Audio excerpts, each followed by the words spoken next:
السلام علیکم۔ Supreme court سے میں ہوں ابرار حسین استوری اور ناظرین تین اہم خبریں آپ کے سامنے رکھنے کی کوشش کروں گا۔ ایک تو سب سے بڑی خبر تو یہ ہے کہ سپریم کورٹ نے یعنی چیف جسٹس قاضی فائز عیسیٰ نے 3 مہینے کی رپورٹ یعنی 17 دسمبر 2023 سے 31 مارچ 2024 کی سپریم کورٹ کی سیمائی کارکردگی رپورٹ جاری کر دی ہے۔ اس رپورٹ میں اہم انکشافات، اہم باتیں، اہم حقائق رکھے گئے ہیں۔ اس کی تفصیلات بھی آپ کے سامنے رکھوں گا۔ دوسری بڑی خبر یہ ہے کہ بالآخر پاکستان تحریک انصاف نے الیکشن کمیشنر اور ممبران الیکشن کمیشن کے خلاف سپریم جوڈیشل کونسل میں ریفرنس دائر کر دیا ہے، اور اس ریفرنس میں یہ مطالبہ کیا گیا ہے کہ انکوائری کی جائے انتخابات میں دھاندلی کے حوالے سے، اور چیف الیکشن کمیشنر سکندر سلطان راجہ اور ممبران کو فوری ان کے عہدے سے ہٹایا جائے۔ پاکستان تحریک انصاف نے یہ شکایت سپریم جوڈیشل کمیشن میں دائر کر دی ہے۔ اس کے علاوہ تیسری بڑی خبر یہ ہے کہ ایک طرف پاکستان تحریک انصاف جہاں پر الیکشن کمیشن اور ان کے ممبران کے خلاف ریفرنس جوڈیشل کونسل میں دائر کر رہی، وہیں پر پی ٹی آئی کے حق میں 8 ججز نے 13 میں سے جنہوں نے فیصلہ سنایا تھا پاکستان تحریک انصاف کے مخصوص نشستوں کے حوالے سے، ان 8 ججز کے خلاف ایک طرف مریم نواز جو ہے وہ تنقید کر رہی ہیں، ان کو کہہ رہی ہیں کہ آپ آئین ری رائٹ کریں، وہیں پر کچھ وکلاء کو حکومت کی جانب سے ٹاسک دیا گیا ہے کہ وہ ان 8 ججز کے خلاف شکایات درج کرنے کے لیے جوڈیشل کمیشن میں، جوڈیشل کونسل میں، تو اس کے لیے کام کریں اور ان کے معاملات جو ہے وہ سامنے لائیں۔ اور اس معاملے میں یہ کہا جا رہا ہے کہ Pakistan bar council, supreme court bar council بھی حکومت کی، آپ کو پتہ ہے، بی ٹیم کا کردار ادا کرتی رہی ہے، وہ بی ٹیم کا کردار ادا کرنے جا رہی ہے۔ اس کے علاوہ چیف جسٹس قاضی فائز عیسیٰ کی کچھ غیر حتمی ذرائع کے مطابق قاضی فائز عیسیٰ بھی اس معاملے پر حکومت کی پشت پناہی کر رہے ہیں، اسٹیبلشمنٹ بھی پشت پناہی کر رہی ہے، کیونکہ ان 8 ججز نے ان کی مرضی کے خلاف، حکومت کی مرضی کے خلاف، اسٹیبلشمنٹ کی مرضی کے خلاف، قاضی فائز عیسیٰ کی مرضی کے خلاف پاکستان تحریک انصاف کو مخصوص نشستیں دی ہیں۔ تو یہ 3 خبریں، ان کی تفصیلات آپ کے سامنے رکھتا ہوں۔ سب سے پہلے تو ناظرین آپ کے سامنے رکھ لوں کہ سپریم کورٹ میں پاکستان تحریک انصاف کی مخصوص نشستوں کا جو اکثریتی فیصلہ سنانے والے 8 ججز، جس میں آپ کو پتہ ہے جسٹس منصور علی شاہ ہیں، جسٹس منیب اختر ہیں، جسٹس عائشہ ملک ہیں، جسٹس اطہر من اللہ ہیں، اس کے علاوہ جو دیگر ججز ہیں، محمد علی مظہر ہیں، جسٹس سعادت ہیں، تو یہ جسٹس شاہد وحید ہیں، ان 8 ججز کے خلاف جو ہے وہ حکومت کی جانب سے ٹاسک دیا گیا ہے وزیر قانون اعظم نذیر تارڑ کو، اٹارنی جنرل منصور عثمان ایوان کو، اور ان کی اپنی جو قانونی ٹیم ہے اس کو اس کے تمام معاملات کا جائزہ لینے اور اس معاملے کو سنبھالنے اس معاملے کا جائزہ لے کر ان کی شکایات کے حوالے سے معاملات کو دیکھ کر قیادت کو آگاہ کریں تاکہ مستقبل اگلا لائے عمل دیا جا سکے۔ اب اس معاملے میں سب سے اہم بات یہ ہے کہ سپریم جوڈیشل کونسل میں جہاں پر یہ شکایت درج کرنے کے حوالے سے پلاننگ کی جا رہی حکومت کی جانب سے ان 8 ججز کے خلاف، تو کیونکہ جب حمایت میں یا حق میں فیصلے آتے ہیں تو مسلم لیگ نون ہمیشہ سے واہ واہ کرتی ہے، نعرے لگاتی ہے، اور اب جب 8 ججز نے مخالفت میں فیصلہ دیا تو اب ان کے خلاف جو ہے محاذ آرائی کرنے کے چکر میں ہے۔ مریم نواز تو گزشتہ روز تقریر میں بھی کہہ چکی ہے، تو اب اس میں یہ بھی کچھ ذرائع بتا رہے ہیں کہ چیف جسٹس قاضی فائز عیسیٰ اس میں پشت پناہی بھی کر رہے ہیں، اسٹیبلشمنٹ پشت پناہی کر رہی ہے تاکہ ان ججز کو پریشرائز کیا جائے، اور میرے ذرائع یہ بتا رہے ہیں ویسے تو ممکنہ طور پر صرف پریشرائز کرنے کے لیے یہ ٹیکنیک استعمال کی جا رہی ہے، ججز کو ڈرانے کے لیے، دھمکانے کے لیے، باقی ریفرنس کو دائر نہیں کیا جائے گا۔ اور ہو سکتا ہے کچھ وکلاء، جیسے آپ کو یاد ہے جسٹس مظاہر علی اکبر نقوی کے خلاف ایک شکایت کنندہ وکیل تھے، ان کے ذریعے درخواست دائر کی گئی، اور اس طرح کے جو ہے پٹیشنرز کے ذریعے درخواستیں بھی دائر کرنے کا امکان ہے۔ پاکستان بار کونسل اور سپریم کورٹ بار کونسل جو اس وقت کی موجودہ کیبنٹس ہیں، دونوں مسلم لیگ نون کی بی ٹیم ہے، احسن بون اعظم نذیر تارڑ کی کے گروپ کے لوگ ہیں یہ سارے، تو یہ تو بی ٹیم کا حصہ ہے ان کے، وہ ہمیشہ ان کے حمایت میں بات کرتے ہیں۔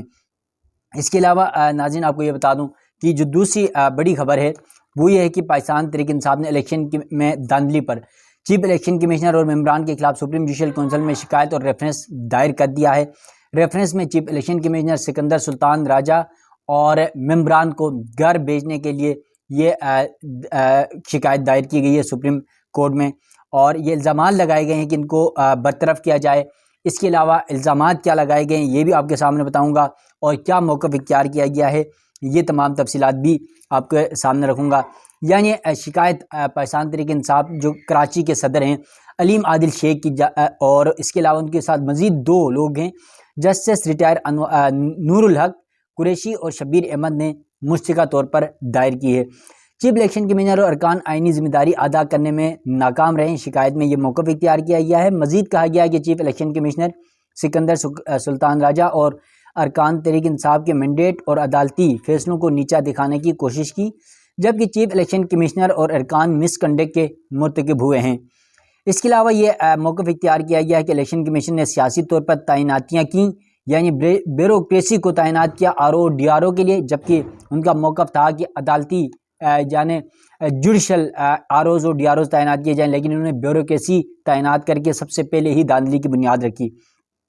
اس کے علاوہ یہ بھی کہا گیا کہ سابق کمشنر راولپنڈی نے، آپ کو یاد ہو تو چٹر جس نے الزام لگایا تھا راولپنڈی کی تمام نشستیں PTI جیتی تھی اور 50 سے 70 ہزار ووٹ سے جتایا گیا، کہ راولپنڈی کے ہر حلقے میں نون لیگ کو 70 ہزار ووٹ ڈلوا کر جتایا گیا، یہ شکایت میں بھی لکھا گیا ہے۔ جبکہ لیاقت چٹر نے یہ بھی انکشاف کیا کہ چیف الیکشن کمشنر سکندر سلطان راجہ اور چیف جسٹس قاضی فائز عیسیٰ اس عمل میں ملوث ہیں۔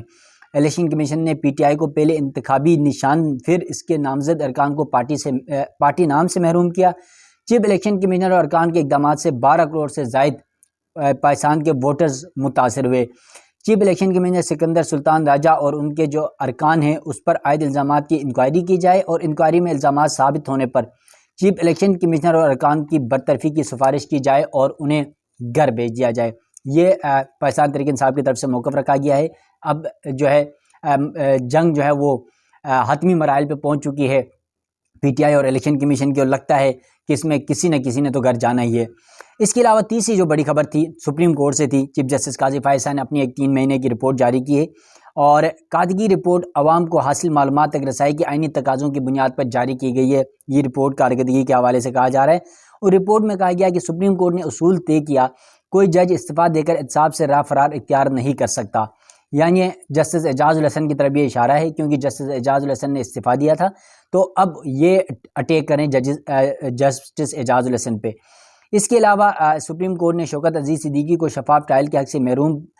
پر ایکشن لیا۔ ذوالفقار علی بھٹو ریفرنس پر فیصلہ دیا گیا، جبکہ پرویز مشرف کے خلاف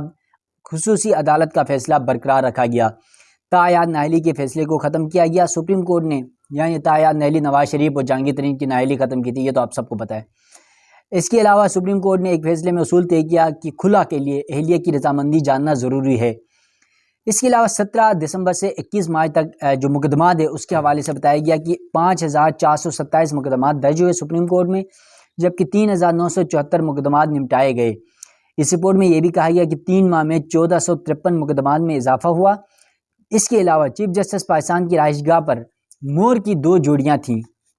موروں کو ویٹرنری معالج کی ضرورت تھی۔ ویٹرنری ٹریٹمنٹ کے بعد سفید موروں کی جوڑی وائلڈ لائف کو دی گئی، جبکہ رنگے برنگے موروں کی دوسری جو جوڑی تھی اس کو کلر کہار میں موروں کی وادی میں بھجوا دیا گیا۔ 3 ماہ میں سپریم کورٹ نے 30 مرتبہ عوامی مفاد کو منظر رکھتے ہوئے عدالتی کارروائی براہ راست نشر کی سپریم کورٹ کی ویب سائٹ پر، YouTube چینل پر۔ اس کے علاوہ کارروائی رپورٹ کی تیاری میں حسن کمال بھٹو اور نیہا مخدوم نے معاونت فراہم کی، یہ رپورٹ میں تذکرہ کیا گیا ہے۔ تو یہ سپریم کورٹ کی 3 ماہ کی رپورٹ تھی، یعنی دسمبر سے مارچ تک کی، دسمبر، جنوری، فروری، مارچ، یہ 3 مہینے کی رپورٹ چیف جسٹس قاضی فائز عیسیٰ وقتاً فوقتاً جاری کرتے ہیں، تو یہ رپورٹ پرانی جاری کی گئی ہے۔ اور پھر یہ 3 اہم خبریں ہیں۔ یقیناً اب جو عدلیہ کی اپنی آپس کی لڑائی بھی اب آگے بڑھ چکی ہے، چیف جسٹس قاضی فائز عیسیٰ اور جسٹس منصور علی شاہ، کیونکہ آنے اور جانے والے چیف جسٹس کے درمیان لڑائی تو شروع ہو چکی ہے اس فیصلے کے بعد، جب PTI کی